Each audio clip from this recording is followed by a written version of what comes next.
Bring them out, and we should be going live here, so. Bazinga. Wentz is now gone.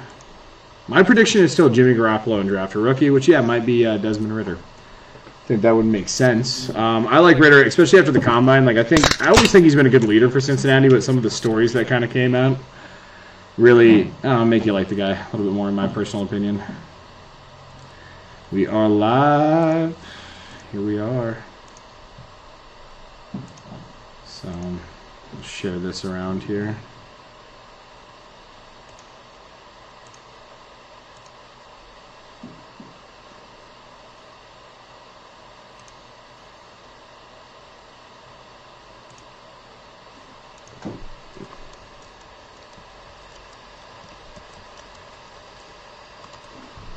So, yeah, I mean, Siglin, let's start off with you. I mean, let's get some vocal communication going, buddy. What is going on? His chances, Wentz, LMAO, LMFAO, oh my God, what the fuck just happened? As Carson Wentz is gone, ladies and gentlemen, he is gone from the Indianapolis Colts. He's gone.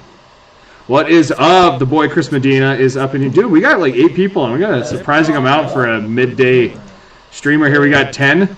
Yeah, everyone's here to see Siglin's sorrows. Yeah, they are. Yeah, everyone.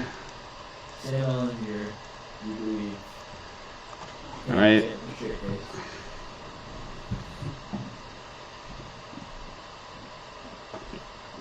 Yeah, and we're done putting Band-Aids on quarterbacks, they say.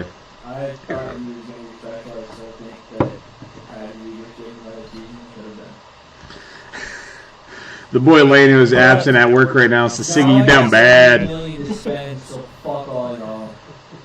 $70 million to spend on a moderate free agency class. Mike Shaw, let's get you some screen time, buddy. One of the best football guys I know. He's got the head to store it in. So why don't you go ahead? What do you think about this one here, bud? I mean, good move for Washington. They really needed a quarterback. Honestly, was not there, so maybe got the worst production in the quarterback position all season long.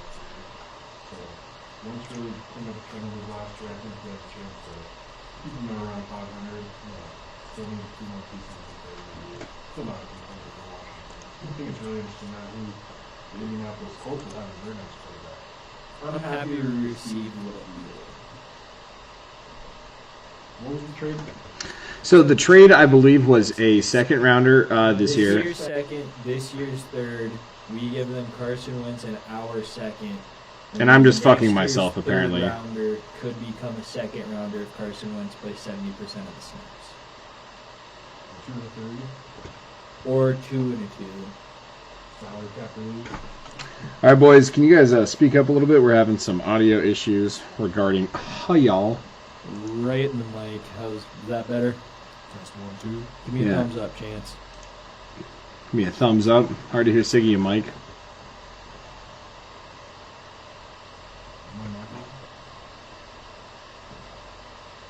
The mic's on? I don't have no snare in my headphones yet. That's what I'm trying to do. It's they're on. You guys plugged in all the way? Yep. There we go. How's it working, Chris? Our resident Sounds like we got it. over the comment section sound guy here. So. You guys hear us now?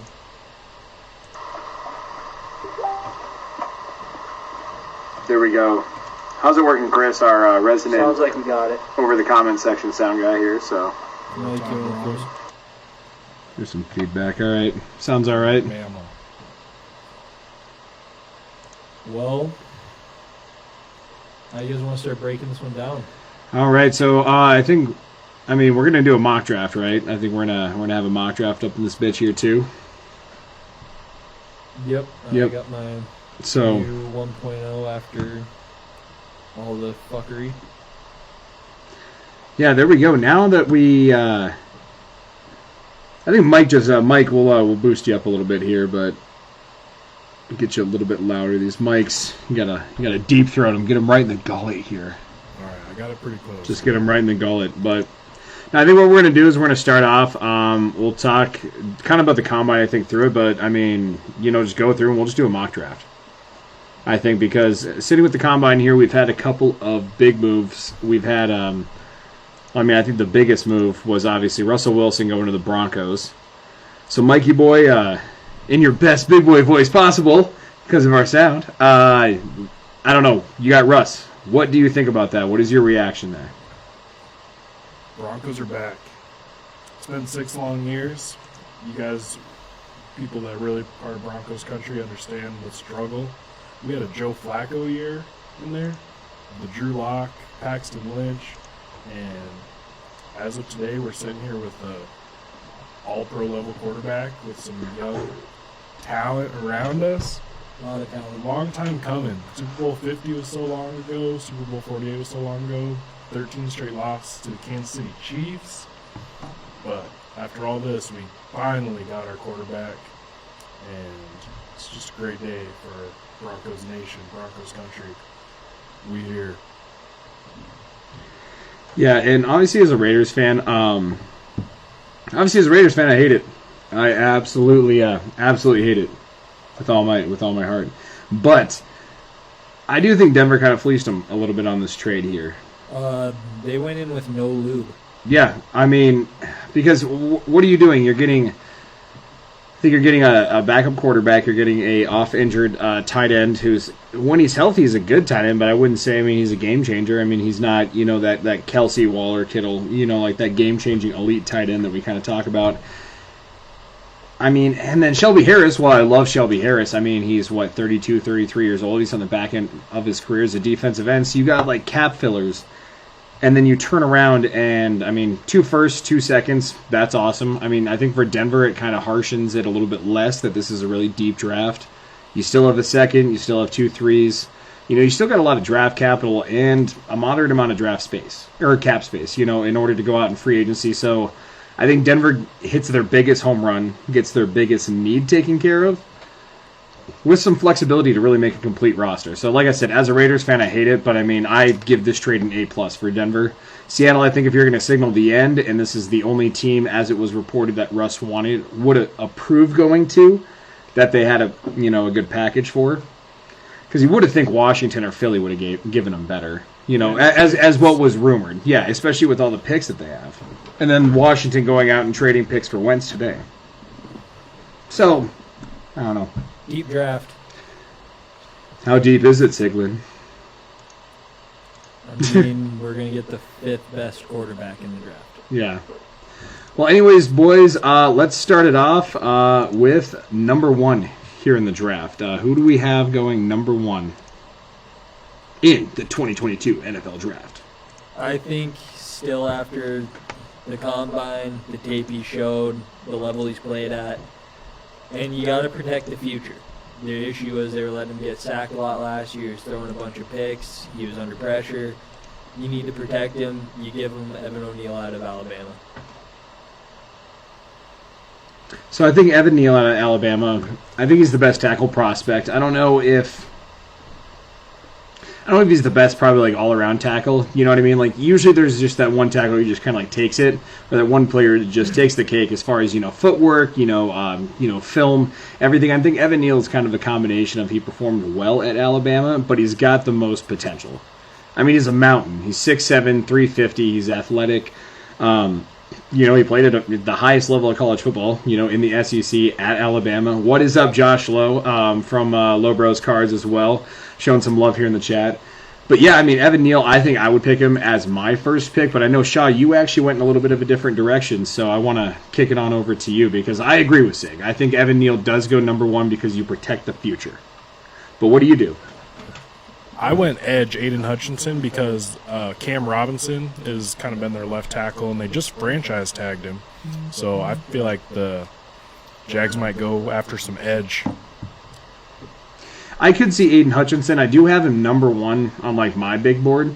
I think he's the best player in this class. I think he's the combination of the skill that you're going to see out of someone like a Kayvon Thibodeau, someone who tests well, someone who kind of pops off on their tape, but also the consistent tape, because at the same time Aiden Hutchinson was a consistent threat, I think, game after game, down after down at Michigan.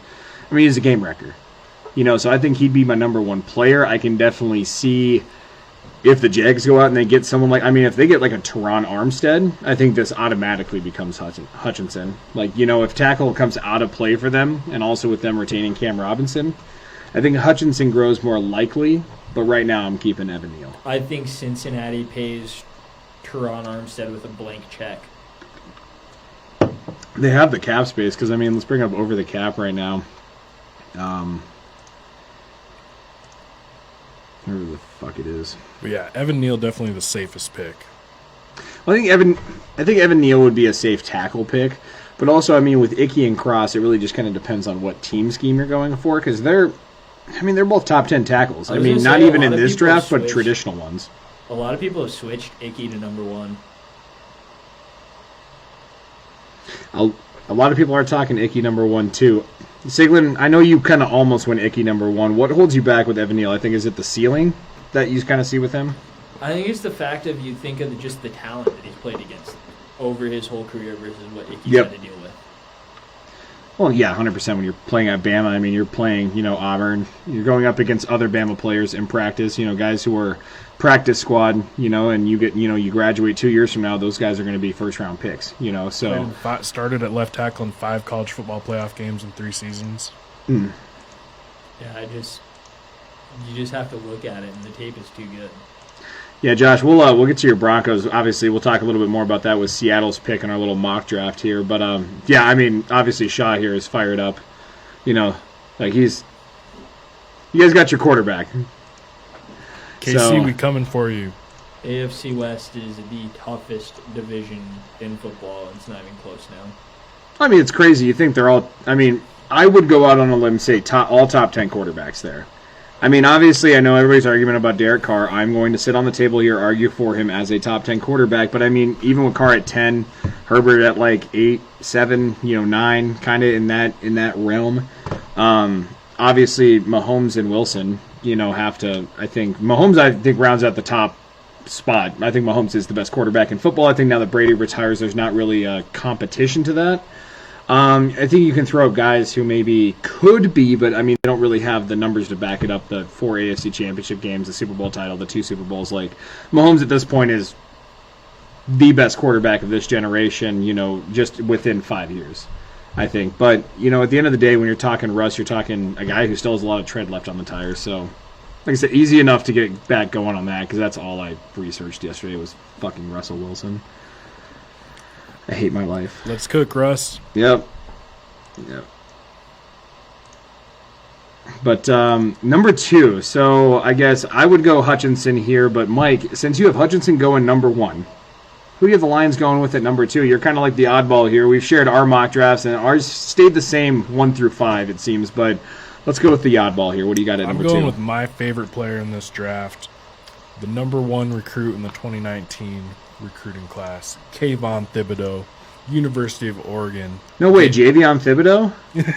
I mean Kayvon Thibodeau? Dude, honestly, bro, when I look at his film, it's Jadeveon Clowney all over again. And that's good and bad. That's both the good and the bad, because he pops. But fucking, bro, he disappears at times. Like, there's plays where, honestly, like, I think I watched a couple of, like, low-light films where you catch him literally just holding the guard up. Now, he's talented enough to just linear, like, hold the line of scrimmage, but he's not doing shit. Like, he's just sitting there, like, holding on, like, a run play. Like, there's no effort happening. And, like, I mean, someone of his skill could easily get through, tackle of, like, 3 or 4 yard loss, but not the case. Yeah, I think that's why you're seeing him. Some people even think he's not falling out of the top 10 just because of the effort, questions of effort, motivation, and motor. But I think if he's motivated, and I think he will be in his rookie year, he'll show all his talents and really be a game wrecker.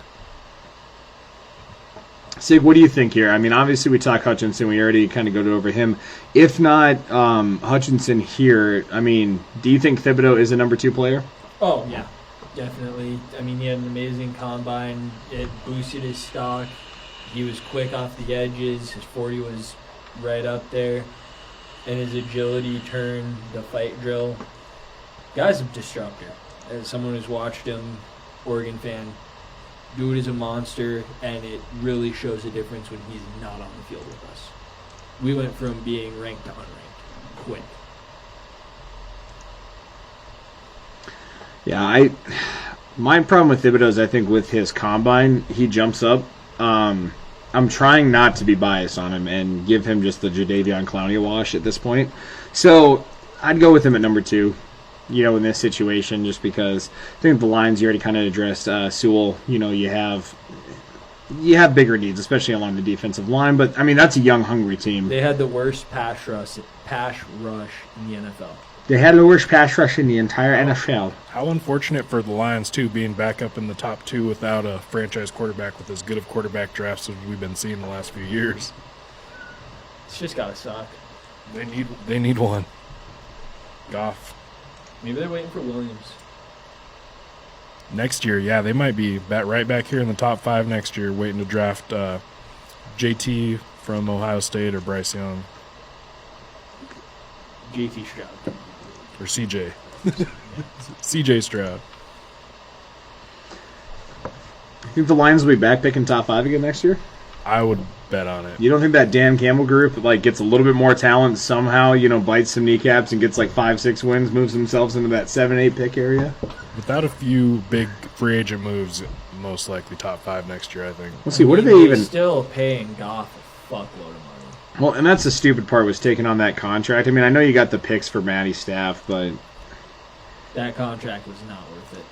Dude, you can't... I mean, I think you have to trade him. So I'm looking at over the cap right now. They can take on $5 million of dead cap, but save 26 if they were to trade him post-June 1. The problem is who the fuck takes on Jared Goff for $26 million? Well, they wait for you to release him. Yeah. Take the dead Well, cap. even then, cutting him post-June 1, you're taking on $20 million of dead cap space at that point. So if he clears waivers, I mean, you're only saving $10 million. I mean, off the actual cap, And they only entered the offseason with $26 million in cap space. They actually they got some money tied up. I mean, they got Trey Flowers making a decent chunk of coin, Taylor Decker, Romeo Aquara. I don't know. Lions to me are an interesting situation. I love their coach, but I don't see a lot of potential to build there. That you're going to have to find some guys. Need skill players at wideout. Yeah, Justin said Dan Campbell. I mean, looking Leia 6, 7, 8 with their pick. I don't know. I can see the Lions being someone to honestly trade back at 2. If someone really covets a Evan Neal, Hutchinson, because for me right now the top 3 is Hutchinson, Thibodeau, Neal. I think and Icky can slide into that conversation. I don't think Charles Cross did anything to slide in, but I think you have a top 3, top 4 who can go in that first 4 right there. And then after that, it's kind of a crapshoot. I think Kyle Hamilton didn't hurt his draft stock, but I think naturally with him staying level and other people improving, he might have slipped down some boards. I still love Kyle Hamilton. I mean, Sauce Gardner could really impress somebody to go up there. I mean, the top 10 is extremely fluid, but I think the top 3 you kind of see the same picks. Yep, those are the big 3. Because Sig, who do you have at number 3 then on your mock draft? Do you have Kayvon? Yep, that's dibs. I have Okay. Neal. Yeah. I originally had Hamilton. Yeah, I know in our first one you had Kyle Hamilton. I think we both had Kyle Hamilton going. But Thibodeau he's a game changer. So Yeah, Josh. Yeah, Josh is, I mean, seconding in on that, just on the contract with Jared Goff. Because obviously the Commanders took on Wentz's $28 million because you guys are free now. You are correct, Josh. Yeah, so... God, $70 million. What are you going to do with all that money? J.C. Jackson better be the first fucking thing coming to town. See, here's the thing, though. Did you see his merchandise he just released? How much you guys got to pay him? I'm just saying the merchandise he just released had a Las Vegas inspired T-shirt. So Las Vegas is a cool town. it is. It's a very cool town. There's also a football team there. That his old some of his coaches are now coaching on from the Patriots. So there's potential. Maybe he Potential. wants to go join the old Raiders defensive coordinator. That's true. Yeah, you guys have Gus now, don't you? Yep. Yep. Honestly, I think Casey Hayward would be a good stop for you guys. Like, because he balled out for us last year. I mean, Casey Hayward was a baller for us last year. I think now that we have this money, we have to pay J.C. Jackson a shitload of money. Devonte Adams. The first thing we need to do, we need to go get a receiver and a cornerback, and then fill in whatever other holes. Maybe get like an offensive lineman, some other shit. It'll be easy. We'll figure it out. Hopefully so. Hopefully you guys can beat the Jaguars in Jacksonville next year. That'd be a miracle in its own right. You guys all fuck off. But, all right, Sean, we all kind of had the same 3 picks. Where are we diverting at? We got the Jets at number 4. Where do we all kind of split from there off of this Hutchinson, Neal, Thibodeau train? I have Icky. What about you, Mikey? I went with Kyle Hamilton, safety. Okay. We'll start with you, Sig. Where do you kind of see Icky fitting in with the Jets? Because I also have Icky Ekwonu from North Carolina State going to New York. I just think that they've added Ali Tucker. You got Mekhi Becton. You grab one more absolute monster, and you just protect that young kid and let him thrive. Yeah, give Zach Wilson every chance possible to be a franchise quarterback. It's what you got to do if you're the Jets. Well, and if you go back to it from like week 10 through 17, he was the best rated rookie quarterback. Yeah, save Zach Wilson's mom. Oh, we know. So, no, I like Icky. The more I kind of look into him, too, the more I see him being really fluid. And in that scheme with Zach Wilson, you're going to need to run. Honestly, if I could have put Zach Wilson, like kind of looking back now and looking at the offensive styles, I think Zach Wilson would have been perfect for San Francisco.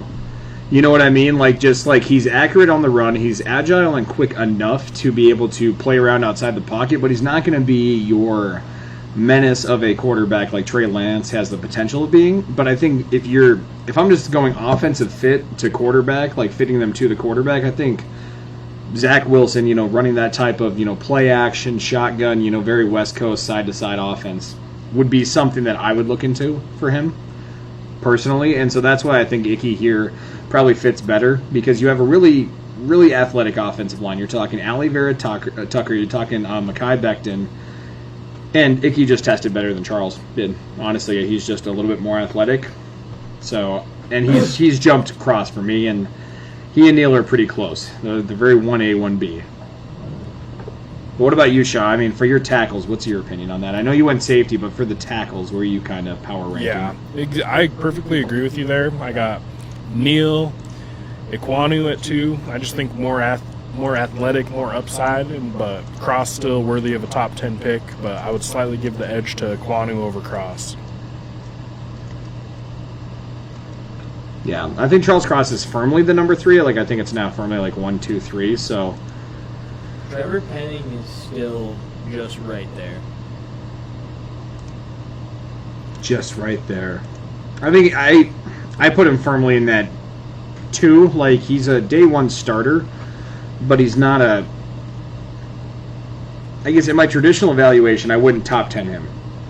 If you're a tackle and the tackles start going fast, like these guys just rattle off the board, I could see someone maybe sneaking in at 9, 10 to pick him, but, like if there's trades or whatever not, but I just don't see. I see Trevor Penning in the middle rounds, or middle, like round 1, like late teens. I don't know. What about you, Mike? Do you see Penning jumping that high? Maybe. If one team really likes him, maybe he could be the 3rd tackle, but I don't see him cracking the top 2. I guess we never saw Alex Leatherwood going in the first round, but fuck me. John Green and Mike Mayock exist. Did he play guard this year? I liked him in college. Yeah, I'm not going to say shit on that. So We always got a couple draft day surprises. Yep, always. But I don't know. After this, we got who is coming up at number 5. All right, number 5, we have the other New York team who has a couple of top 10 picks. We have the New York Giants. Who do you guys have them going with at number 5? I know I had Cross with Siglin, and then I think this is where you have Icky going, right, Mike? Yep. I'm gonna learn how to say this name. Ikem Ekwonu. Yep, I had him going to the Giants. All right. And we'll get back to the Giants here, probably talk a little bit of them, but this is their first pick. We all have them going tackle, just kind of depends who the best on the board is. Going now to number 6, the Carolina Panthers. Boys, this is where I divert off from you, because you two guys We both had are getting saucy. Oh, yeah. Talk about some Sauce Gardner. I think they reached on J.C. Horn last year. This is a better guy to reach on. And you're kind of setting up like a mini Legion of Boom back there. You got J.C. Horn, who was absolutely phenomenal until the injury. You add Sauce behind him, and then you have Jeremy Chan out of Oregon a few years ago, who was showing to be one of the better safeties in the league. And there's plenty of other safety talent to take in the second or third round. They could set up a nice, like, if they were to go get Tariq Woolen, make him a strong safety, he's 6'4", almost like a Brandon Browner, it'd be scary. Without the arrest record. Fair. Yeah, just getting really plus size and athleticism at the cornerback position. I think Sauce has the potential to be the next perennial all-pro corner. And, yeah, like Siglin said, build their own version of the Legion of Boom. So this is where I divert off, just because Kyle Hamilton is still on my draft board at this point. So this is where I kind of go with this is where I go with Kyle Hamilton, just because I love Sauce Gardner, but in the situation where you already have J.C. Horn last year, you do have a little bit of cap space here. I'm going to pull it up, the cap calculator and everything, but you were able to kind of bring in Stephon Gilmore last year after J.C. Horn got hurt. You're still carrying over $26 million in cap space here, and there's a lot of corners in free agency. You got Casey Hayward, you do have Stephon Gilmore possibly even coming back. On top of, we talked about the J.C. Jackson. So for them to go corner high again 2 years in a row, I believe it can happen, but also at the same time, I think Kyle Hamilton makes better sense for a pick. I mean, just the versatility he offers for a defense. I mean, he can play, that box backer role. I think he's big enough to kind of, play like your nickel third linebacker that kind of plays that strong safety linebacker role. Something that's similar like Isaiah Simmons, out in Arizona. But I think he still offers you the ability to cover three. I think he can play in a traditional man, with, a two-deep zone scheme. I mean, he's scheme versatile. And for the Panthers, I think that works best for you, and he's also the best available. So that's why I went with Kyle Hamilton here at 6, because, well, he's still here. But love Hamilton. Yeah. I guess we'll move on to kind of the Giants here. Who did you boys have? Because I think we all went the same position, but different options. We're all getting edgy here, so we'll kick it to, I believe, Sig had Trayvon Walker going. So Sig, talk to me about Walker. The tape speaks for itself. The guy flies, and he only increased his stock this week by cementing himself as the number 3 best edge in this draft. I mean, weighing in at 275 pounds. He ran a 4.51. He had a 3 cone of 6.89. Now, I just want to put how stupid this is right here. He had a 6.89 in the 3 cone. Let's go up to the wide receivers here. I have some of their times put down. Okay, Jalen Tolbert, South Alabama wide receiver, ran a 4.49 in the 40. He ran a 7.08 in the 3 cone. Let's get to the top of the list here, because we had, boom, there we are. Treylon Burks ran a 7.23. Jahan Dotson, who's a slot corner, projected slot corner from Penn State, ran a 4.43 in the 40, but a 7.28 in the 3 cone. So Walker, literally better agility scores than almost all the wide receiver class, honestly. So, and at that size, that's insane. Yeah, 275. Nanners. I don't know. Did you kind of get a little bit of a chance to study Walker at all, Mike? Because I know you went with Jermaine Johnson. Like, that was kind of your preference. Who also had solid week at the Combine. Yeah. I was just thinking Jermaine Johnson, maybe a little bit of a outside guy, stand-up outside linebacker, whereas maybe the Georgia Walker could still have his hand in the ground, lined up more interior at times. So I was just going for more of an edge rusher, but definitely love them both. I think Jermaine Johnson really has a potential to be an all-pro. Really, he was a redshirt senior, so he was there for a while, but I think he's going to be a good edge rusher. So this is kind of the confusing part for me here, because I went with George Karloftis for multiple reasons. One, he is actually, after the Combine, I think he's actually my 3rd edge rusher. And I had him kind of tweenering on that 3 to 5 area beforehand, too. I really like what I saw out of Purdue out of him. I think he has a great power-speed combo, and his motor is through the roof. And I think after the combine, he showed that. And, he's flexible, too. He's not one of these, stiff guys who doesn't have any form or technique. He can get low. But also, I think now that you bring in Wink Martindale, because this would have been the same with Patrick Graham had he not, jumped ship over to the Raiders. But I think when you get that 3-4, that versatile defense, you need a defensive end. Like Calais Campbell was perfect for the Ravens.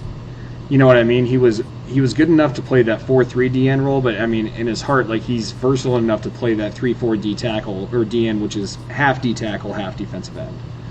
And I think that's where Carloftus honestly fits, and that's why I see him kind of playing like a Leonard Williams, up for the Jets, kind of shifting along the line. He can play head up on the guard, head up on the center. He can play, outside with the tackles. It just kind of depends. So that's where I have Carloftus going here.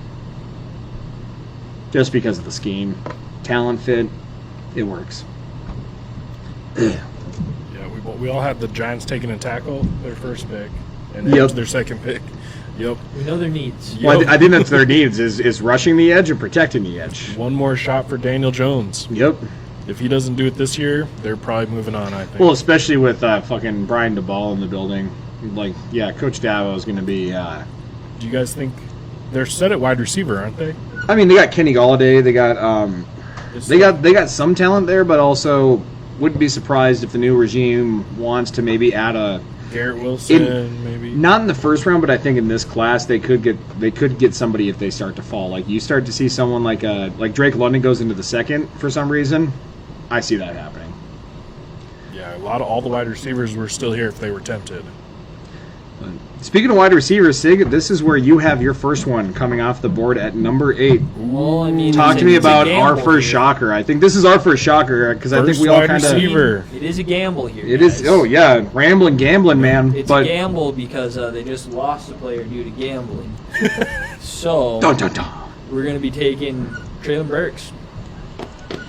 I think you pair him up, you use him as a weapon. Matty Ice has 2 more years left on the deal.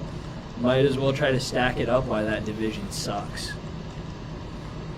Yep, one last dance for Matty Ice. We were talking last week about how you call the NFC East the NFC least. I think the NFC South is the NFC slouch. Yeah, the NFC mouth because they suck. Not many teams have quarterbacks in that division. But no, for Atlanta here, I think I agree with Siglin. Not on the pick, but I think on the overall synopsis of Atlanta. I think this is where you take the division by the balls because I think the Panthers are young, but I think their coaching gets them ahead of where their talent does. I really, really like their coaching staff. Overall, I think they play up. 7-win team last year, or 6 or 7-win team last year. They could make a run for it along with the Falcons. The Saints aren't out of it even though they're in cap hell. The Buccaneers, we don't know because Bruce Arians is a good coach. We have a lot of stock in Kyle Trask, so I want him to succeed, of course. But personally, I went with an edge here. I went with Trayvon Walker. But, Mike, you actually went with a tackle, which I see obviously both ones being big moves here. Talk to me about Charles Cross going to the Falcons for you there, though. I just thought, like we were talking about, we'll give Matt Ice one last chance to make a run for the Falcons. So shore up that offensive line, get a guy like Cross who should be versatile enough to kick into guard if you needed to, but most likely would slot right in there at their left or right tackle as a rookie, and try to give Matt Ryan some time to find Kyle Pitts, and we'll see what other moves they make to replace Calvin Ridley. A couple guys last year they had, Zacchaeus and a few others like him were, all right, but still could use an upgrade at wide receiver here too. But I just thought shore up the offensive line with Charles Cross, proven SEC talent. I think that's the hard part too. Is you're losing Ridley, who you spent capital on, you spent a first-round pick on, and now for him to kind of be not only lost for like most of last season, after leaving with the injuries and everything like that, but then to come back around and then now he is now suspended for an entire year. It's like, well, fuck. Like I honestly don't think he plays another game in Atlanta. Once he is off suspension, he's traded. Personal opinion. If not cut. Yeah, if not just outright cut if no one takes him. Like, he'll get another shot in this league. I think he's talented enough, but the fucking Patriots. Bill's ready for... No, the time of the Patriots is stealing everybody's over. I'm tired of that shit. No, we ended that when Brady retired. This is a new day, boys. NFL, it's a new dawn. But all right, but let's get back in line. Let's get unified again, boys, because I believe we all had the same 9th pick. Because Mr. Mike Shaw, in what would have been your pick to kind of juicily make here, you guys traded for Sierra's husband. So, along with not playing any future in the locker room, they are not going to have a first or a second round pick this year. But the Seahawks will be having those picks, and I believe we all agreed on who with this pick here at number 9. The quarterback with the highest upside in this draft, Malik Willis, Liberty, formerly of Auburn. I just think upside for sure. Josh Allen, we're thinking Josh Allen upside. He's got a cannon. He's was accurate as all could be at the combine. You still have to wait for his pro day where they show off a little more of the mobile throws, all that fun stuff. But yeah, I think he solidified himself as the number 1 quarterback prospect in this draft class. Physical runner. We can think of a guy maybe they can design the offense to give him some quarterback design runs, 5-10 a game to, get the offense moving because he might need some time, a year or two to develop to be an NFL passer, but has the premier athleticism from the quarterback position that you can run some design quarterback runs with while he's young. Malik Willis, I honestly see as like, I hate to use direct comparisons, so that's why I try to shade him off. And he's like discount Lamar Jackson. Because I'm not going to give him that Lamar comparison because I don't think he's there, but he shows a lot of the same traits, just more flashes than, consistent showings. He's got the big arm. I think he can make every throw. Like we've seen Lamar have some stupid accurate throws, and we've seen him miss, throws by a fucking mile. And I think it's more the case with Malik. You get a little bit more of that bipolarity because you see him at, the combine. I think you're going to see him at his pro day be able to hit these throws, but when you're getting rushed by a defender rolling right, down 10 in the fourth quarter, that's a different situation. Malik, I think, does have by far the biggest upside, and I think when you're talking about going from Russ, who's already kind of a scrambling quarterback, your offensive line still, you prefer that playmaking style quarterback. I think Malik is a natural fit here, for me personally. So. Yep. Drew Lock is a bridge quarterback to Malik. I don't know if Geno Smith is still on the roster, but... Yeah, pretty much the same guy at this point. Show me the difference between these two pictures. They're the same picture. But moving on to number 10, I think we all had a little bit of a difference here. I know, Mike, this is where you have a different player going off. This is where you have Hamilton, I think, going off, right, Sig? Yep. At number 10 to the Jets here. And then I had Sauce Gardner going here just because I still have him on the board. I think Sauce is my number 1 cornerback. So, for the Jets who still need some corner help, I'm going Sauce Gardner here. But, Mike, you had them going edge. Yep. I haven't taken a tackle yet. I just figured with Mekhi Becton, Vera Tucker, a few other guys, the Jets do have a developing offensive line. So I wanted them to get a little pass rush. They seem to struggle at pass rush the last few years. And a guy with a lot of upside, a pretty raw prospect in David Ajabo, Michigan Wolverines. We saw him really kind of shine on the national stage against Ohio State in the snow, where they beat Ohio State. And I just think with his athleticism and still pretty raw, so if you get him a little technique, a little coached up, he could be a problem and be a potential game wrecker. So I just think with the upside of Ajabo does also maybe have a low floor. But I think the upside, the Jets will roll the dice and see if they can get themselves a cornerstone pass rusher. Hold on, not to break anything, but I just read that Carson Wentz will play the Colts in Indianapolis next year. The roof will be open. Carson Wentz revenge game. Love it. And they say the Giants are likely to make a run at Trubisky too. So this, it's starting to heat up in these next couple of days here. Hot stove right now. Hot stove. All right, now speaking of the Commanders, we have them up at number 11 here. We made our mock drafts, skosh before this trade happened, but I'm going to stick to my guns here, boys. Who do you have with the Commanders going at number 11 in the wake of the Carson Wentz trade? Trevor Penning to protect him. This is where Penning goes for you, huh? Damn, jumping. Seems like Washington always goes defense first round. I feel like they do. And I mean, Jonathan Allen, De'Aaron Payne, fucking Chase Young, Montez Sweat. Yeah, that should've entire went defensive offense. line's first round selected. So, but all right, where do you go with Penning here? I mean, I think it's not too much of a reach. I see Penning as a top 20 player overall, but I don't know about a top 10 offensive tackle. So this is kind of like an edge here for me. What do you see, Sig? The reason is his tape is good, and they don't really need defensive pieces. You're not going to reach for a linebacker at 11. If they wanted to, they could go receiver, but Curtis Samuel should be healthy next year. Diami Brown showed great improvement, and you obviously have Scary Terry. You're not going to reach for a tight end here, and obviously you're not reaching for a running back. So I feel like your biggest need there is an offensive tackle, and if you're going to bring someone in who's immobile and can get both of his ankles broken on one sack, you might as well bring someone to protect him. Yeah, always can use offensive line. We saw in the last couple Super Bowls the losing quarterback was running for their life. So the better you can protect your quarterback, the better it will suit your team. Especially when his legs are made of glass, too. Before this, and God, this is such a hard one. I didn't go back and redraft this. I'm sticking to my guns. I'm going Kenny Pickett.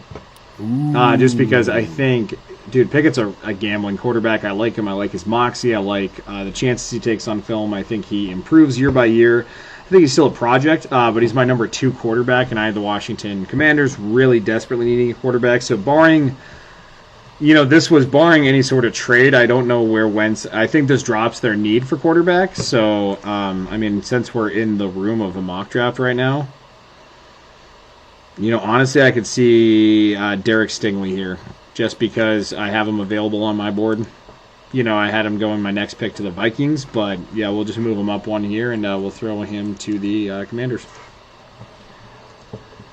That's where I'm at. So number 12 for the Vikings. Where we got, boys? Because I have to come up with a new pick now. Trent McDuffie That's where I think it's going to go. So out of Washington. Tape is clean. He can play slot. He can play the outside.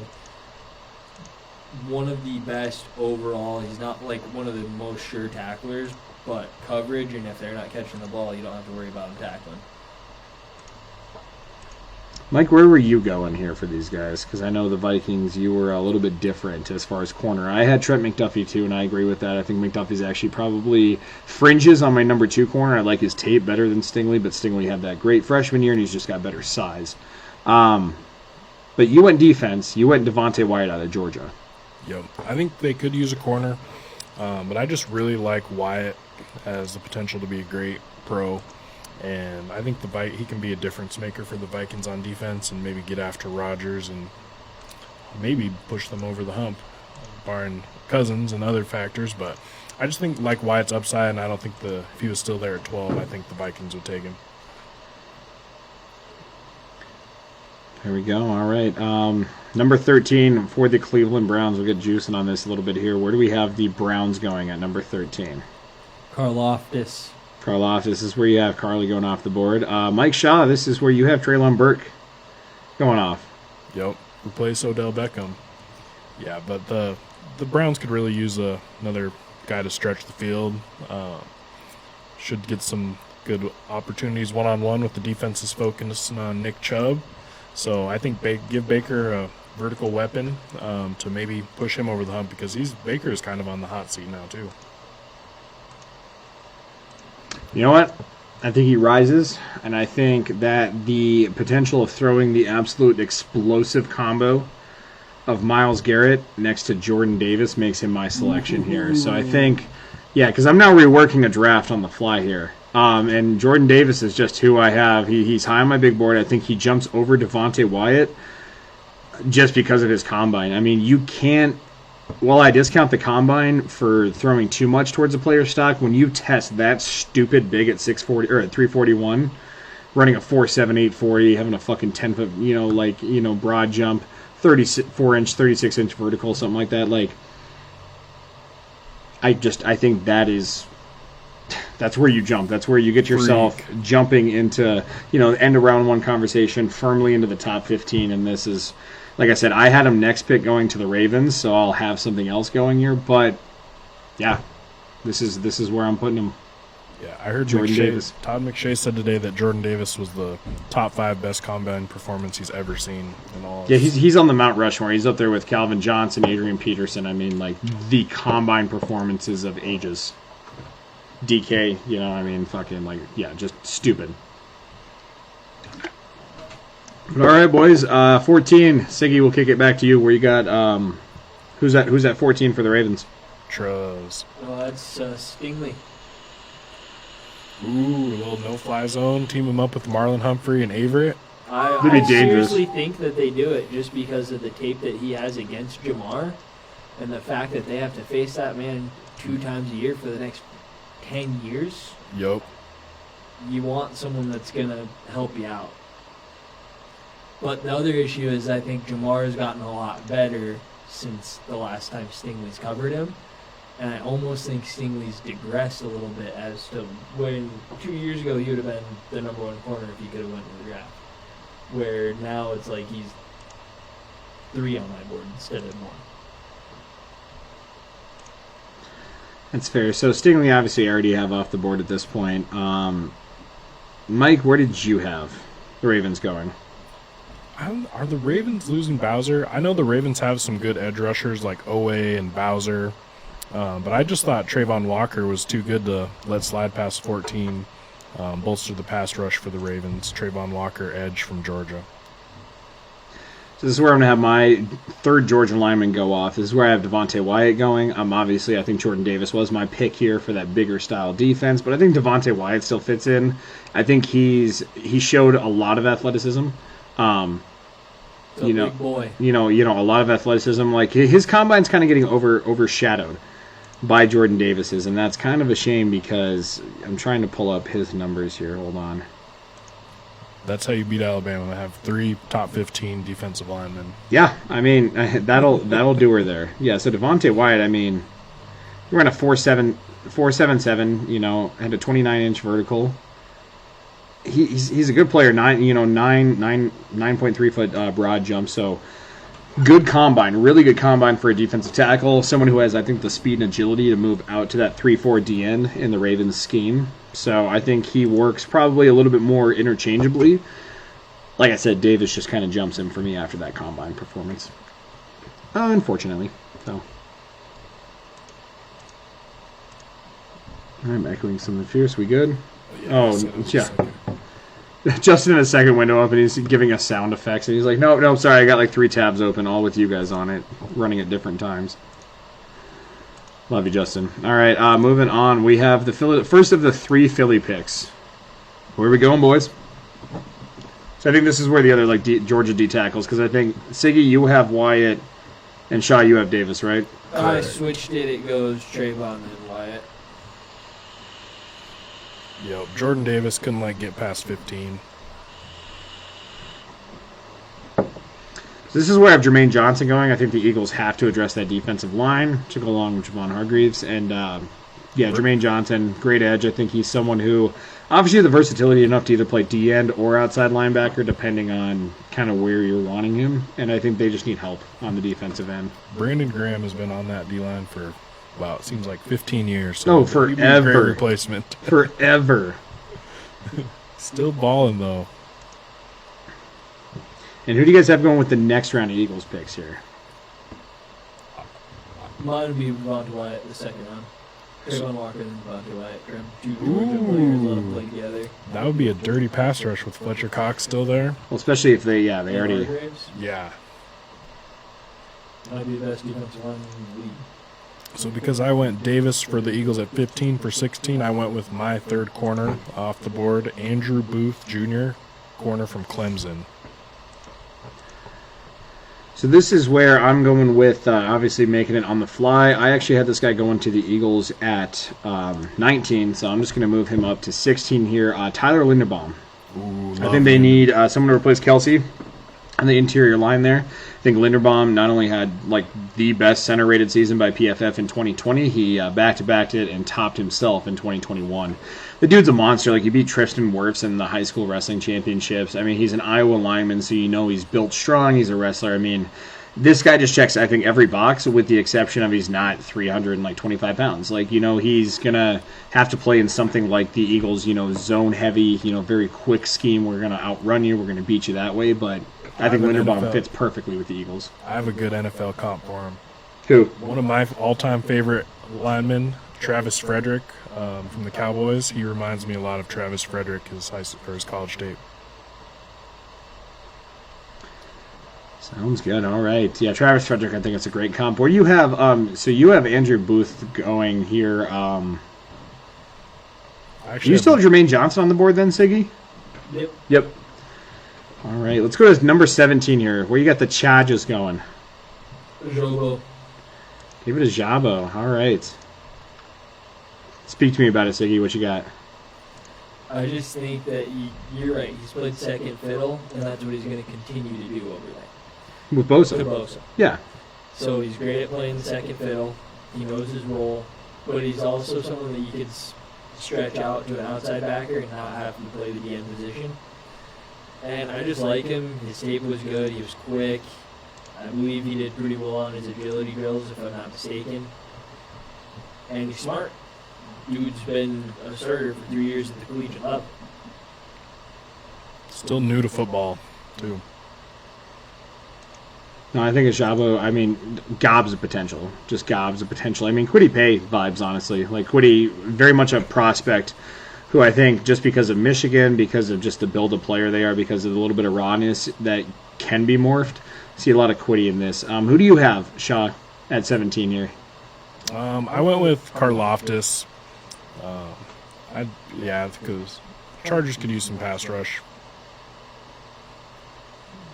I can see Carloftus, in that build, same build as like the Bosa brothers, the speed and power kind of dynamic that's going to go with there. And he's got a really high motor, so obviously you have Bosa across from that. It's going to be a huge problem.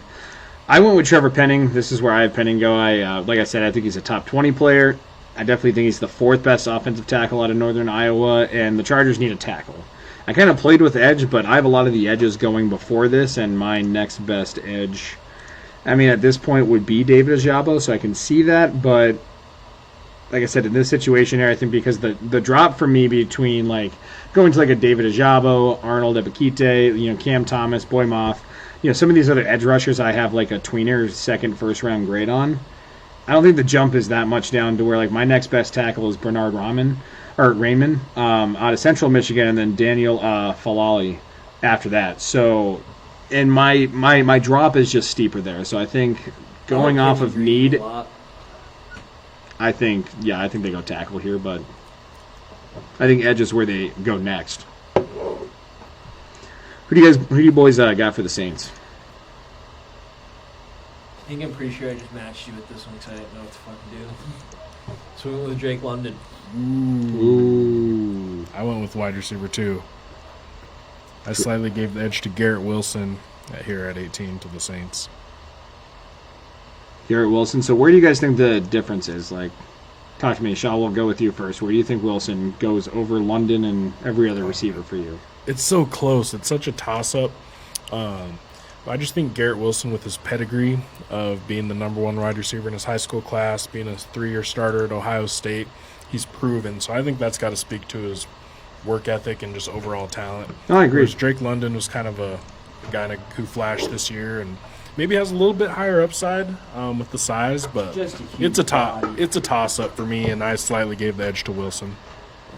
He is just a huge body, 6'5". You're talking Michael Calvin. Pittman. If he can get the skills together, that man is going to be a monster. I have Drake London going here just because I think the ankle's going to cause some questions, but I think he was the number one guy in this class. Dude, he's just a complete wide receiver. He's got a great route package. He's absolutely dominant with the ball in the air. So I just don't think you can teach what he has, and I think his speed's good enough. Insane. Oh, it's stupid. He's a red zone threat, and he's fast enough to be a deep threat too. I think. I don't know.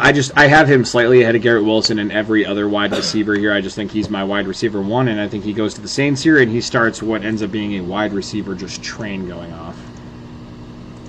Well, next I have Garrett Wilson. Me too. Yeah, I have Wilson going to the Eagles. To the Eagles. Yep. So where do you go, Shaw? They've been burned a few times with receivers. Oh, yeah. Smith, Jalen Reagor, Nelson Aguilar. Yeah, I went with Linderbaum here. Right now my favorite player in this draft, I have to say. I mean, that's who I had originally at 19 before. I love Linderbaum. Yeah. Jason Kelsey, I don't know if he's officially coming back yet, but he could step right in the center. But I think Linderbaum could play guard fine as well. So I have Eagles going Linderbaum. Who did you have, Cole, at 19? Garrett Wilson. Okay. Yeah, but I went with Wilson. I think Wilson just doesn't offer the physical upside of London, but he's a better route runner. He's a little bit more dynamic.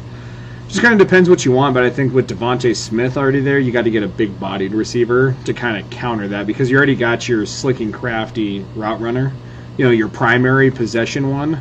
Now you need your big-bodied one. You know what I mean? Get your route runner versus your red zone threat receiver. Kind of like that combo. Well, you know who I have next because it just happened to work out. I was about to say same now for Steel me City. too, because after adapting the draft board, we have the ultimate dream match, boys. Kenny Pickett. So yeah, I mean Kenny Pickett, I think. Kenny Pitt. Yeah, like I said, my second best quarterback in this draft class. If he doesn't go sooner, I think Pittsburgh has to nab him up here. Fix your mistakes from Dan Marino. You had a pick quarterback at your hands before and you let him go. Don't do it again. Don't do it again. Do you guys have any worry about him having the smallest hands of any NFL quarterback? That No. was one thing that made me drop him. You're playing in the blizzard. My problem with hand size is just that. I mean, well, they can say, oh, no quarterback with this, blah, blah, blah, blah, blah. I'm like, yeah, also like Joe Burrow, they said the same thing. He was in the Super Bowl this year. I mean, Ryan Mallett was 6'7" and could fit a football between two fingers and was an absolute fucking bust as a third-round pick. So I thought he was going to be so good. I know, yeah, of course you would. I loved Ryan Mallett out of Arkansas. 6'7", just a unit. Point exactly. Great. It would be a great landing spot for Kenny Pickett, staying in the city of Pittsburgh, replacing Big Ben because Big Ben is officially retired.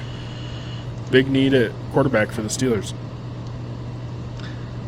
Huge need. I'm surprised they're not more present in the I talks. thought they were going to be the ones that was going to get Wentz initially the most. So, all right, boys, 21. Where are we going here? Because we kind of all agreed with Pickett. Do we all agree on Devin Lloyd to New England? No, Shaw, where do you differ? I went Nakobe Dean. Nakobe Dean. Okay, why do you think Dean fits them a little bit better than Devin Lloyd does? I just think he plays a little faster. Could be that new 3-down linebacker for Belichick to really take over the defense in the coming years. And I just think with the way he performed last year, leading that defense, being the captain of that vaunted Georgia defense that only lost one game and were the national champs, I went with Dean slightly over Lloyd. But I like Lloyd too, but it was just a slight edge to Lloyd. Or, slight edge to Dean. I can see that, especially as NFL defenses grow more versatile. I do have Dean ahead of Lloyd actually on my big board. But obviously I think in a mock draft, you're picking for what you think the team's going to do.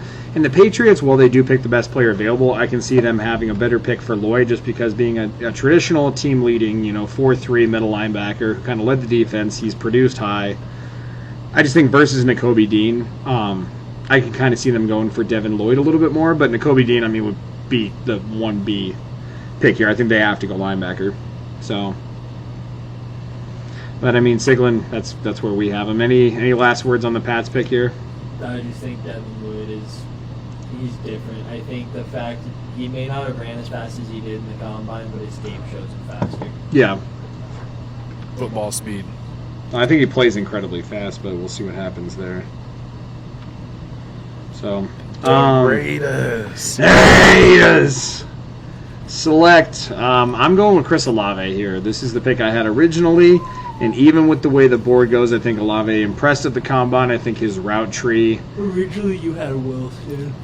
Actually, originally you had Burks. Yeah, by Treylon Burks. Want to be real? I did. Olave, the deeper I dive, I like him for McDaniels.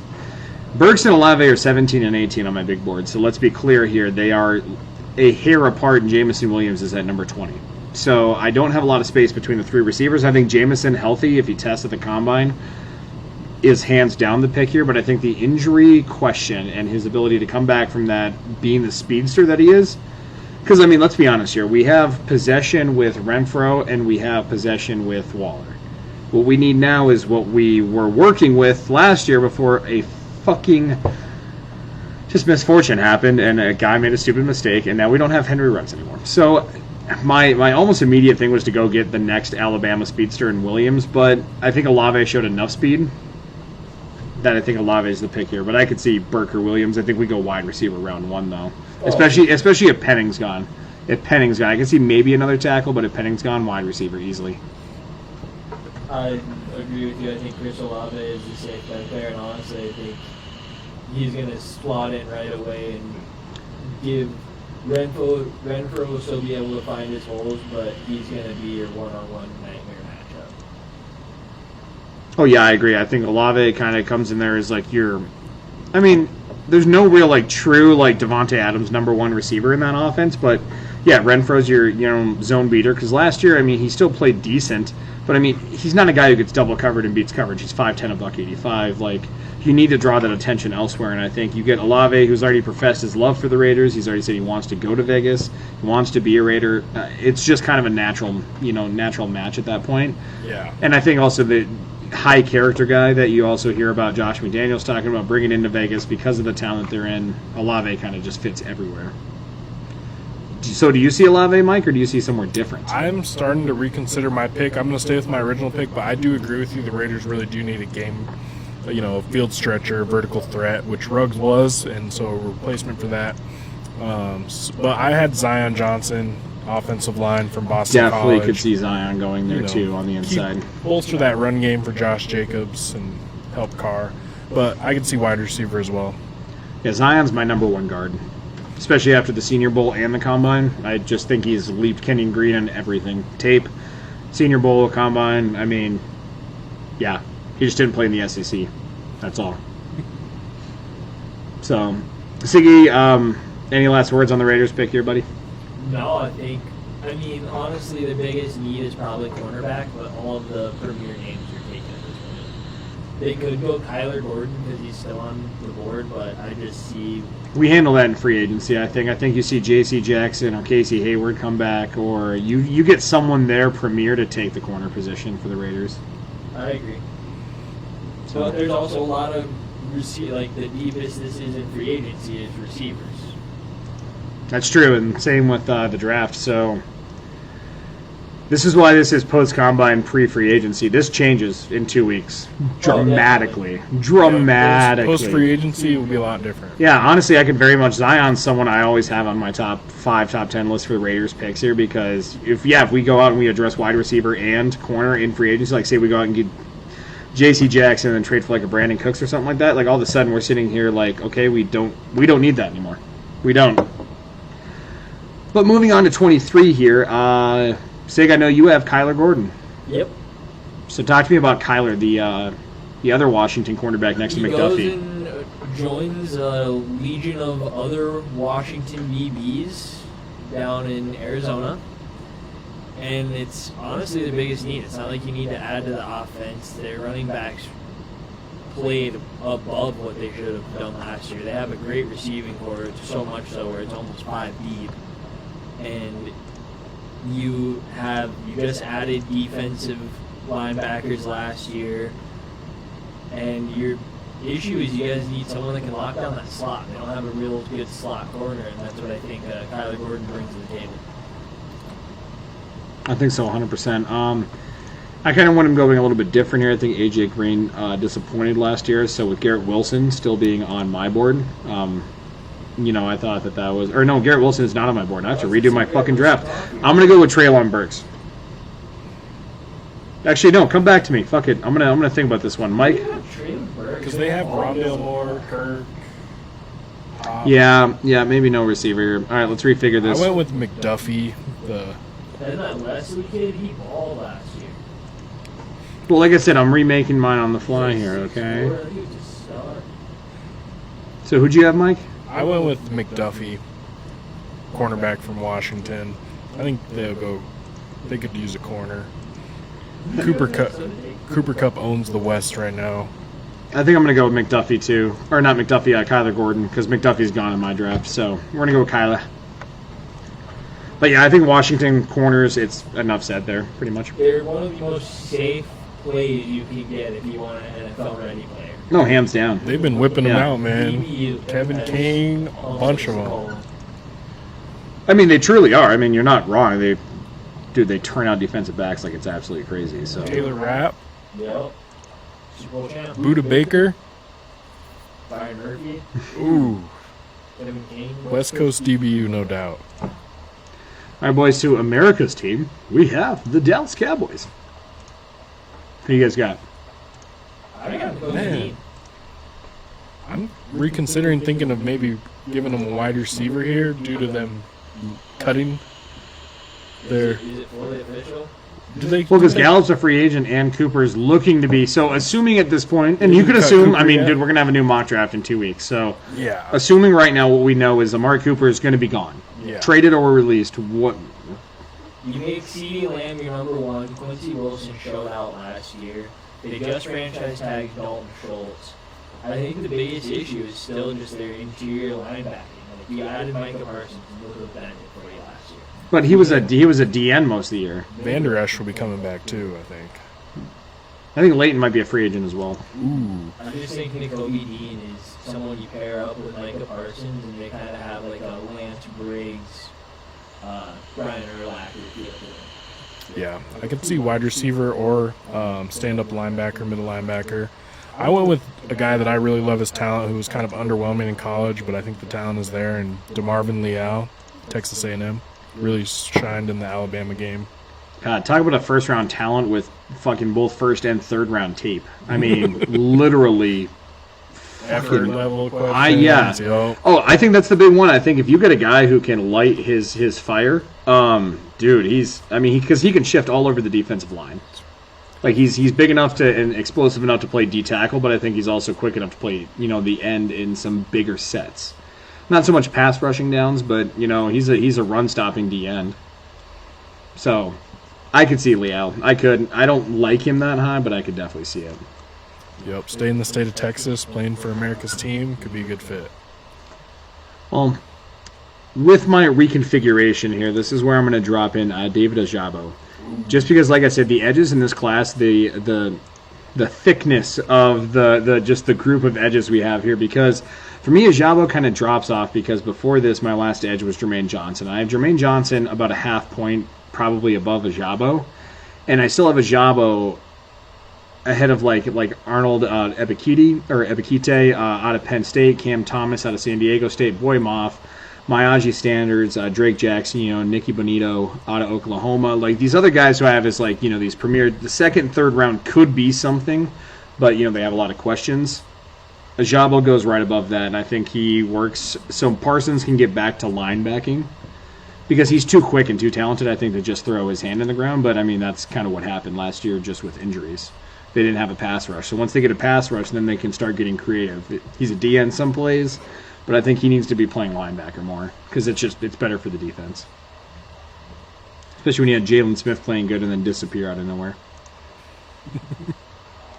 But all right, the Buffalo Bills, Siggy, we got another shocker here, buddy. Big time.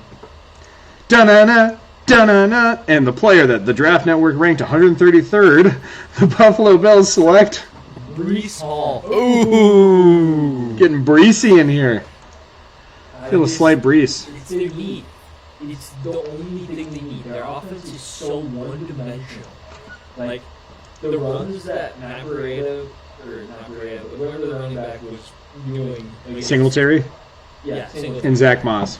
I think it was Singletary that was trying to pop off. But it was like, that is what they needed all year. You can't give that to them. If you can make them have a balanced offense, the Bills are so scary. But for the fact that all you have to do is shut down the pass because they can't run. I mean, look, the Jags beat them because they literally couldn't get the ball down the field because they were getting to them. So if you give them a player that can stretch the field and give Josh Allen a little bit of time so he doesn't have to take the brunt of everything, I think it's the biggest win in the draft, personally. take some pressure off Allen because he was forced to run a lot because they had no run game with their running backs. We got over 500 rushing this year. See, I think the problem is, though, is I actually don't even have running back that far down. I like Singletary and Zach Moss. I think they can pick up a more explosive back to try to open it up, but I don't think their need at running back is even a top need. But what I do see is Cole Beasley, I don't think, is the slot that they need anymore. He's getting older. Stephon Diggs is obviously a clear wide receiver one. The problem is Gabriel Wilson, while he had a great playoffs, Gabe Davis. Yeah, sorry. I don't see all year. Yeah, I don't see Gabe Davis doing that consistently. But you still need that speed threat, and that's why I think the Bills take a guy who's dropping because of injury here, but will blow the absolute fucking top off of defenses. I'm going with Jameson Williams. Me too. You too? Yep. I have JMO going here just because I think he drops a bit because of injury, but he's still, I mean, without injury, he might be my top receiver. Like, if he was going through the combine and he tests how I think he would have tested and kind of goes on par with his narrative there, he's not the best route runner in the class, but I don't think he's got good to great hands. Give him like a 6.5, 7 on those. He's so goddamn explosive, dude. You can't teach that playmaking ability. You can teach how to catch. I think we saw that out of Ruggs year 1 to year 2. He started making that leap. And honestly, that's my comparison for him is Henry Ruggs with more agility. Love that. Mm-hmm. Not so much. Honestly, Chris Olave, my pro comparison for him is Jerry Jeudy. Just because of his route running and his tree, I think Jerry Jeudy is almost a direct comparison for Chris Olave. Olave's a little faster, but I think Judy's a little crisper in his route running, but I think they're close enough player profile-wise. They're both probably like 6'3". Yeah. But, yeah, Jameson Williams, if anyone doesn't know him or is wondering his talent, turn on the tape of the SEC Championship game where he broke the game open with a 70-yard touchdown and proceeded to get another long touchdown against the greatest college defense in recent memory, the Georgia Bulldogs. So turn on that tape, watch those touchdowns, and you'll see an explosive playmaker. Oh, absolutely electric. Returned a lot of kicks this year, too. Played on special teams, gunner on punt team, was laying people out, making tackles. This guy's a football player. He will lower his shoulder. He's not a big frame, but he'll lower his shoulder and fight for extra yards. Well, that's the thing is you saw Tyreek gain about 10, 15 pounds, maintain the same speed and agility, and he's like, dude, he does break tackles with speed now. Like, these smaller guys are getting to the point where the tackling is a little bit sloppier now because the game's just quicker. You know, we're relying more on physicality than fundamentals. And I think, yeah, you get these smaller guys, they beef up a little bit. They can be breaking some tackles. I mean, fuck, Hunter Renfro's jukes guys, and for God's sakes. All right, boys, number 26 here, the Titans. Siggy, let's start with you. Yeah, this is where you got Linderbaum off the board, right? Yep. How about you, Shaw? What are you jumping with? Titans, I gave them another corner. I know they went corner first round last year with the Virginia Tech Farley, but I just liked the other Washington corner, Kyler Gordon. I do like Kyler. That's why I'm going to Arizona. I think they need some defensive help here, especially in the back seven. You know what I mean? Like your secondary, your linebackers, your back six, I guess, kind of depending on what you define a defense as. See, where do you go with Linderbaum here? Because I know they need interior offensive line help. They need interior offensive line. You can move them around, but, I mean, the numbers speak for itself. He allowed 1 sack in his collegiate in the last 2 years, or I think it was 753 snaps. Yeah. So, Linderbaum? yeah, the dude blocks. And if we're talking about another sure pick position, Iowa lineman. Tried and true. I think Linderbaum is, for me, I mean, he's, I think, number 12 on my big board. But the problem is he plays center. And I'm going off of pure talent on that. Like, I think he is a top 15 talent in this class. It's just who needs a center when and wants to pull the trigger. I could see the Raiders, honestly, going after him with Andre James not really taking on until later in the season. Fresh coaching staff, I could see Linderbaum going in day one. Cool, I have a draft throwback for you. Linderbaum is the best Iowa lineman in the draft since Robert Gallery. Go fuck yourself. That was the last, like, bust, too, because you've had, like, what, Tristan Wirfs since... I mean, Jesus, the Iowa lineman list that have not busted since Gallery, and then I'm sitting here... And I question that even back then, too. Fucking 10-year-old Cole was like, why are we picking this guy at 2? 10-year-old Cole knew that Gallery's footwork was too sloppy and that he would have to move into guard, all right? Like, I knew this. God... Like, sometimes I'm like, yeah, I'm an amateur at this, and then I see the jobs that the pros do, and I get a little cocky, and I'm like, I'm way smarter than you motherfuckers. I know Mike does it, too. yeah. Siglin, you follow the fucking Those who protocols. don't remember, No, Google Robert Gallery. I try to argue with him all the time. All right, boys. 26. I got Nakobe Dean. Is where I have him going. I think Dean is going to be for someone who, the Titans. I think this is a match made in heaven because you get a guy who can defend the pass, but also is mean on the blitz too. And once again, I think they need that back seven help. I could definitely see corner, but this draft is really loaded with corners and kind of those corner safety type players, and I could see someone fall into him in the second too. So this is where I have Dean going in one because it's the best player right here too. It's best player plus need. So, Siggy, why don't you introduce us to the post-Tom Brady era? I have quarterback here at 27. You do? All right, kick it off, Shaw. All right, I'm going to go with the player that I saw play live this past season, Matt Corral, quarterback, Mississippi State, Ole Miss. I think he's the quarterback 2 in this draft. I'm just down on Pickett. So I think the Bucs are going to be desperate to replace Tom Brady still have a pretty solid roster. So I think Corral would be most ready to play. Matt Corral, really? Don't love Really? him, but I just think it's a big need that they're going to try to chase in this first round. Oh, man. I can see it just depending on how they feel about Trask. Just depending how they feel about Trask. If they don't like True. Trask, I mean...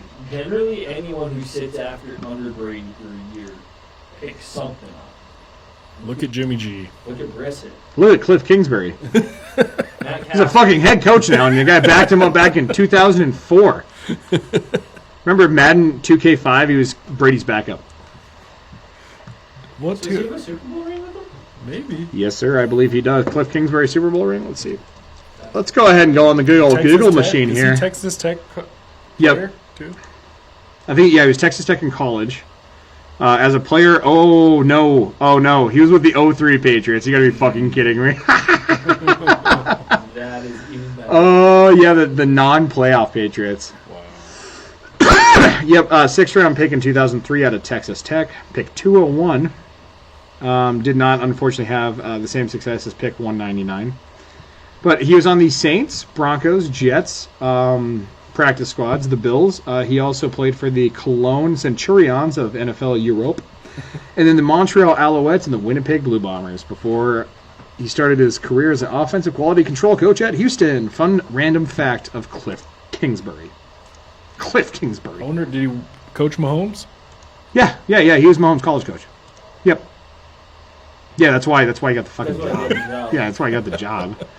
I mean, that and like a lot of like co-eds thought he was really cute too, so he started getting like a lot of press. And it's Arizona State, HPVU. It just kind of made sense from there. Fuck me. All right, Siglin, you actually had him going Kenyon Green, didn't you? Or did you switch that up? I think that happened with Kenyon Green. Are you sticking to your guns? If you want to check that. This is forever. Just kidding. We're literally going to do a different one in a week and a half when free agency starts settling down. I think that's what it happened. Yeah. So this is where I get Treylon Burke off the board. Burke's off the board. I just think what better to put across from Mike Evans than Mike Evans? Burks, I think he's a big receiver. I think he's speedy like Evans to the point where he isn't going to like leg. He can beat some players on like double moves, little cut China routes, but dude, he's just going to win with physicality.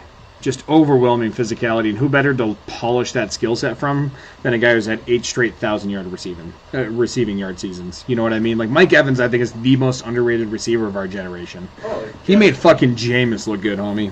Like that if dude. you go look at that year of that receiving class, like those rookies that came in, that was when Odell, he was right? Stacked. Oh yeah, 13 Calvin Benjamin when he was good out of Florida State. before he found out what a buffet was.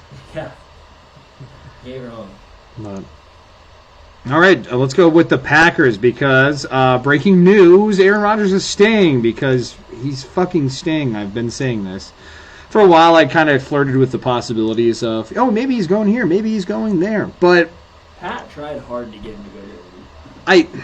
I think there's teams that made conversation. I think Aaron generally did actually think about it, but at the end of the day, I think if he was going anywhere, it was Denver. Yeah, I think he has a problem with change, like, changing the fact that he loses in the NFC Championship game every year.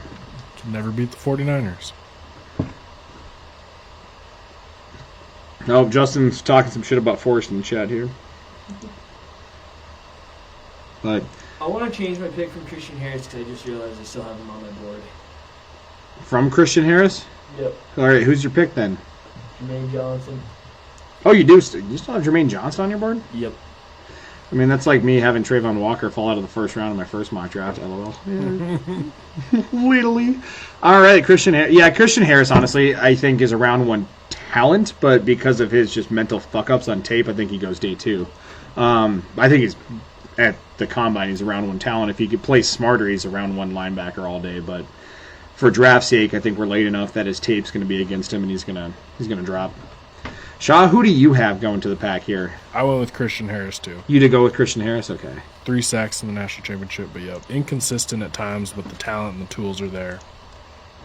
Pedigree is there. 5-star at Baton Rouge. Personally, here, when I see Christian Harris's tape, as far as like who he is as a blitzer and just his overwhelming physical skill, I don't almost question if you just move him to edge. Like, he's a middle linebacker, but I mean, dude, linebackers, not that they're interchangeable. You start learning a skill set, it's hard, but for this Packers team, I could see someone like Christian Harris moving to the edge position in that defense, especially if you're going to get rid of one of the Smiths, most likely Za'Darius, but this is where, and I am going to pound this. I'll preface this and say I'm probably going to be fucking wrong here. Okay? But I am going to keep mocking Aaron Rodgers getting a goddamn weapon until I'm blue in the face, because he doesn't have a true two. As much as you like, I've seen potential out of Lazard and, St. Brown and blah, blah, blah, and everybody here. Tunyon's a good tight end. That's fine. I like Tunyon at tight end. Devonte Adams, Valdez-Scantling. Bro, he needs someone to go across from him. And this is where I'm going with my sleeper from last episode and my draft riser from this episode. I'm going with Sky Moore from Western Michigan. Siglin, I'm going to jump him over Jahan Dotson.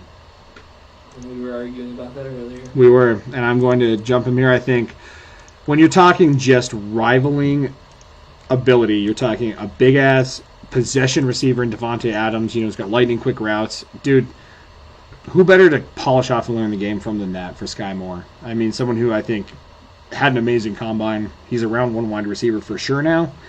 I just think he slips in at the end of round one here to, something like the Packers, maybe the Dolphins, but this is where I have Sky Moore going to the pack. I can see that. Yep. Combine darling. Yep.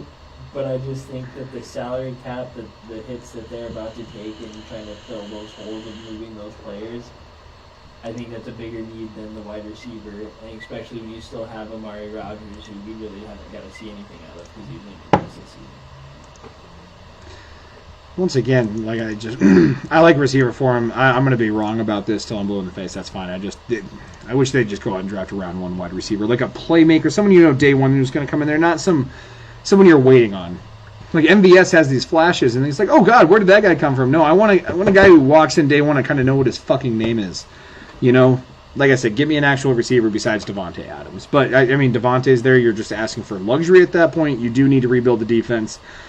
And also having Rich Bisaccia there as your special teams coordinator should turn that team around drastically. I can say our special teams the last couple of years with him there has been amazing.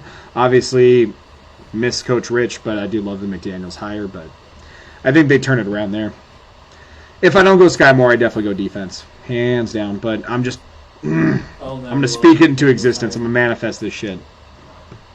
I know Mike feels that way. All right, boys, we're getting to the back end here. Miami Dolphins. Mike, who you got, buddy? Still on my board. I've already had 2 receivers go, so he'd be my number 3 wide receiver. Drake London. Give Tua another target. Think they might be losing Devontae Parker and Fuller. So get a big receiver to pair up with Waddle and see if Tua can put it all together.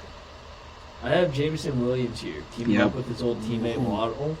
Burners. He just got some speed guys and a suburban dad. Gasecki. So I think I'm going to change here because I had Jahan Dotson, but just looking at the roster right here, there, and especially with who they have, not Jakeem, but Ryan Grant, or who is it? They have some Grant receiver down there who's gets in, he kind of gets the snaps. They have a lot of small talent down there. So that's kind of a problem, I think, right now. They And set up their secondary really well last year. they did. Javon Holland should have been a round 1 pick after all the tape he provided. Javon Holland, I had a round 1 grade on, and the fact that he slipped all the I way did down to too. them is stupid.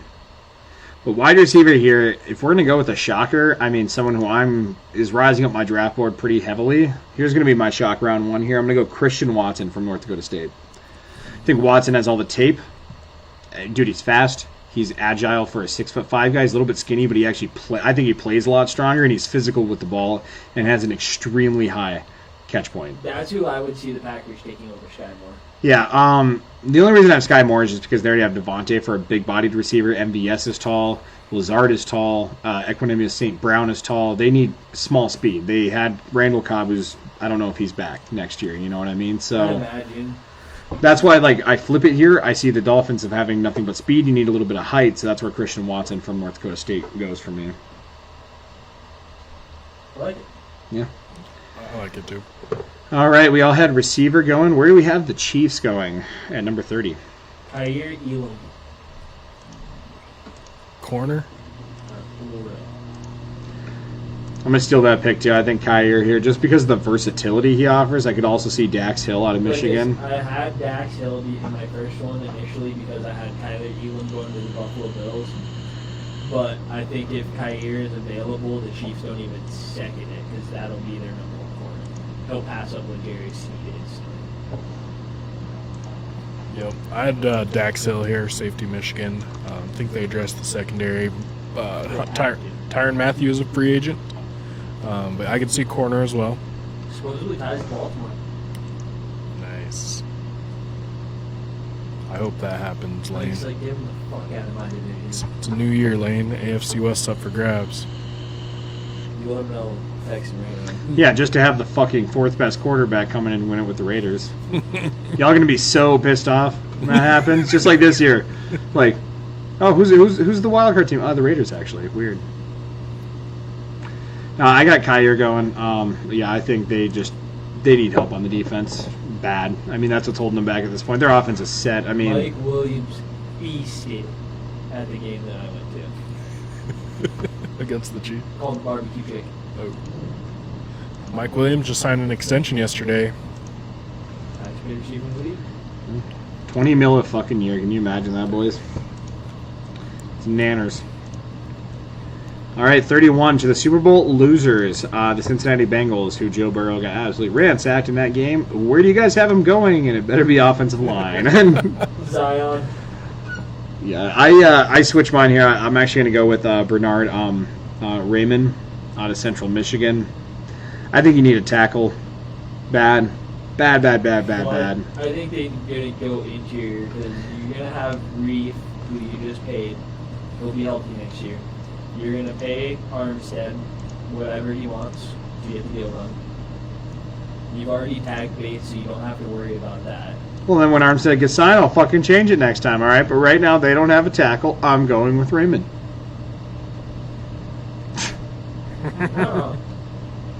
Mikey boy, where you got him going?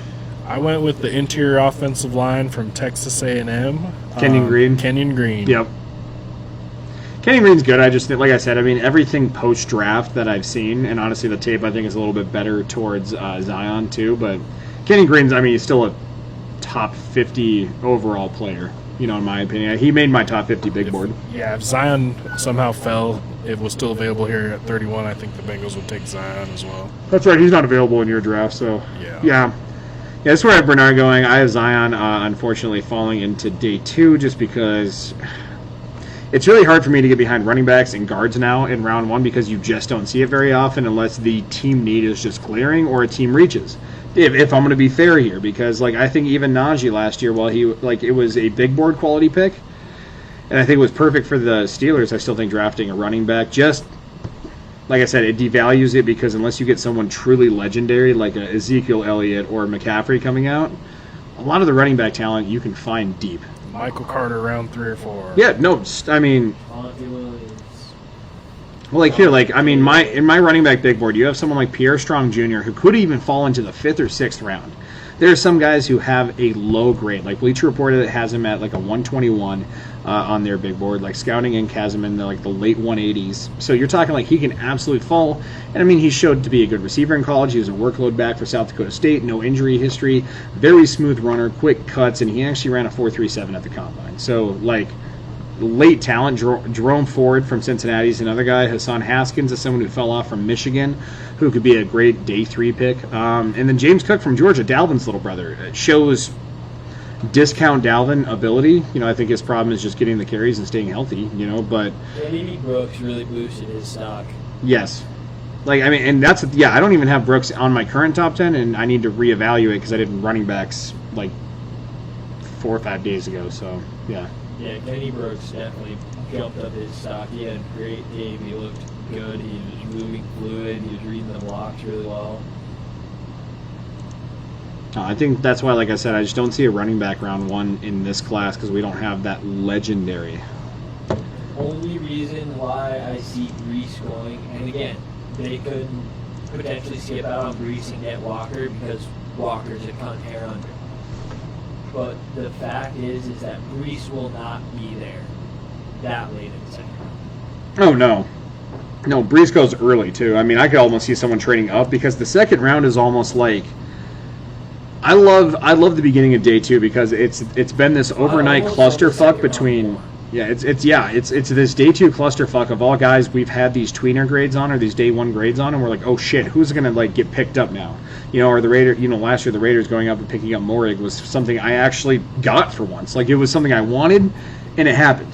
I was like, oh my god, this never fucking happens. You predicted that. Yeah, I was. Yeah. I was sitting here I think we go out and we get Morig day 2, and then what happens? Boom! I was like, finally, they. Mike Mayock maybe tuned in. He was one of our 7 listeners. And now he's fired. So, Dave Ziegler, follow the boys. I'll give you some great draft advice, all right? Yeah. All right, boys, let's round it off. Do we all have Desmond Ridder going to the Lions at 32, or Mike, are you swaying? I said give Goff one more chance. Give him the best skill position player available left here at 32 with Chris Olave, wide receiver from the Ohio State. Olave next to Amon-Ra St. Brown, who actually is another great comparison. Probably, maybe a little bit closer too. I think Olave has better end line speed, but when you just talk about route running, that'd be dangerous. I think Olave is definitely taller than Amon-Ra St. Brown. Oh, he is. Yeah. I think he's taller, but I mean, when you just talk about the the route running kind of being the top key. The tree of routes. All right, well, to end this off, since I ran through my notes, I have a few guys that I want to ask you guys about and see what you think. So what do you guys know about Isaiah Likely? Absolutely big fan. Isaiah Likely to me, the pro comp, and I do not say this lightly, is Darren Waller. Wow. What school? He went from being 3rd on my tight end board to after the combine, he's a clear number 1. He was my number 1 going into the combine, and I think the combine only solidified it. I saw his tape, and bro, I mean, sure, he is an absolute liability in the running game, but ask yourself this question: what is a tight end in most offenses used for nowadays? It's a receiving threat who can edge block on the line, and I think Likely is smart enough. He's a monster. Yeah, I think he's smart enough and big enough and strong enough to end block. And yeah, you might have to work around him as he kind of polishes these skills off a little bit. But dude, he's posted 2 straight 90 PFF seasons, for Coastal Carolina. I mean, and stupid receiver. He's how do you like Chiozim Aquano, AD's brother? Oh. I'll let you go first on this, Mike. I've never heard of him. I didn't know he had a brother. He's a tight end out of Maryland. Mm-hmm. Wow. He exploded at the combine. He didn't make my top 5 tight ends. I still got Greg Dulcich, Jalen Widemeyer, and Kate Otten. Obviously with Trey McBride at number 1. But You have Trey McBride. I have Trey McBride at number 3. really, Yeah. no, I think Trey McBride, bro. I think, dude, he was the focal point of an entire offense. They knew the ball was going to him. Still a great blocker. I mean, he's an all-around tight end. I mean, Likely's a better receiver, so he could go ahead of McBride because of that, but dude, McBride we don't get that combination often. The thing that I thought about Chiozim is his route tree. for a tight end, the routes that he can run are insane. He ran the fastest 40 of all the tight ends. And when they were doing the straight line ball drill and all the receiving drills, he didn't have a single drop. I think he's a good tight end. Like I said, for me, it's a lot of like raw physical skill, and I think he's going to be a great weapon. He's probably tight end 6 or 7. I don't have the rankings, like an official ranking, but he's just finished right outside my top 10 personally. All right, what do you know about Jermaine Waller? Jermaine Waller. Is he related to Darren? Looks like it. Well, yeah, he's a corner out of Virginia Tech, and he's a pretty good corner out of Virginia Tech. I mean, I think he's hybrid. Yeah. I'll say you kick it off here because I mean, I know back in He's 19. the 4th best safety in the draft, but he could honestly, when all said and done, end up being the best. Because the size and speed that he has with his twitch, and he high points the ball almost just like his brother. You know what I mean? No, he's a great player. He's played opposite of Caleb Farley. So, any other draft risers, Siglin, that you got there? Not really. Oh, Malcolm Rodriguez. Malcolm Rodriguez, yeah, out of Oklahoma State. Hell of a linebacker. He is almost like a Tasmanian devil. He is just in the storm and in the mix all the time. And then, obviously, I think the punter out of San Diego State needs to go in the top 4 rounds. That's a weapon. If you have somebody who can punt the ball. It would not be a Siglin fucking episode if you... Again. You want Matt Ariaza to go Dude's a weapon. You want the Colts to go get him at in the 4th round there? I wouldn't be opposed. Rigoberto averages about 47 to 53. We add 30 yards. But it's a on punter, that. though. Like, really? You don't draft skill in the... I'm sorry, you don't draft skill players. I think there's good enough talent. Shooter McPherson. I mean, yeah, Shooter McPherson's awesome, but we got Daniel Carlson off a cut list, because the Vikings drafted him and then didn't have patience. I mean, I think developing a kicker, there's a lot of ways to go around it. I'm just not of the school of drafting. I don't like drafting kickers. I mean, depending on the kicker, I'm also a Raiders fan. We drafted Janikowski in the 1st round, and it was one of the best first-round picks in that draft class. Like, actually, let me look this up here. And then Kalen Barnes, after he ran his 40, I definitely think he's going to rise up people's draft boards. He went from being Ooh, I got one. Well, and like Tyquan Thornton, too, I think out of Baylor after posting the best 40 time and then a top 3-cone and 20-yard shuttle. Yeah, I think both of the Baylor boys went from being like late round 2 to early round 3s to being early round 2, mid round 2s. How about Trey McBride, tight end, Colorado State? I like Trey McBride. Like I said, he's my number 1. 3. I think he could be an early second, maybe late, probably late, early second. And it goes Cade Otten and Greg Deluch. Well, Sure how you say that. Someone to look through here as far as D3 because that's day 3 where I think he falls. But go Big Red. I got Jojo Doman out of Nebraska. I know he kind of played a lot for Nebraska this year, but kind of clocked in about 6'1", 230. And with a 4'6", 240, I mean, I think he's got great agility, speed. He can literally play corner, safety, and outside linebacker. And I think he'll be someone to watch for the right defense. Just because if you need, a strong cover, Sam linebacker, I think he's perfect for that. He actually made it to 13th on my linebacking big board. So, Villanova retired. But, anyways, boys, should we kick her there? Let Russ cook. Let Russ cook, all right. Well, ladies and gentlemen, thank you for tuning in to the Post-Combine Draft Addicts episode. And once again, on behalf of Fishing Elephant Media, to you. To you.